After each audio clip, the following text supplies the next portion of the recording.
L'appel déconcertant.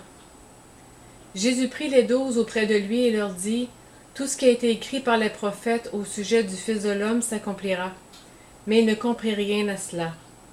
Luc 18, 31-34. Dieu appela Jésus-Christ pour le faire aboutir, semble-t-il, à la faillite totale. Jésus appelle ses disciples pour le voir mis à mort, et cela leur brisera le cœur. La vie de Jésus-Christ fut, au point de vue humain, un désastre, mais un immense triomphe aux yeux de Dieu. Ses desseins ne sont pas nos desseins. L'appel déconcertant de Dieu se fait aussi entendre dans nos vies. Cet appel ne peut être formulé explicitement, il va de soi. Il est comme l'appel de la mer, que personne n'entend, sauf celui qui est né marin. On ne peut pas définir clairement l'appel de Dieu, car il nous appelle à être ses compagnons, pour un but connu de lui seul. Et le signe que nous sommes appelés, c'est justement croire que Dieu sait ce qu'il fait. Ce qui nous arrive n'est jamais le fruit du hasard, mais correspond entièrement au plan de Dieu.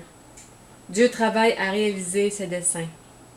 Si nous sommes vraiment en communion avec lui et savons reconnaître qu'il nous introduit dans ses plans, nous ne cherchons plus à les deviner. À mesure que nous avançons dans la vie chrétienne, elle devient plus simple parce que nous cessons de nous demander « Pourquoi Dieu permet-il ceci ou cela ?»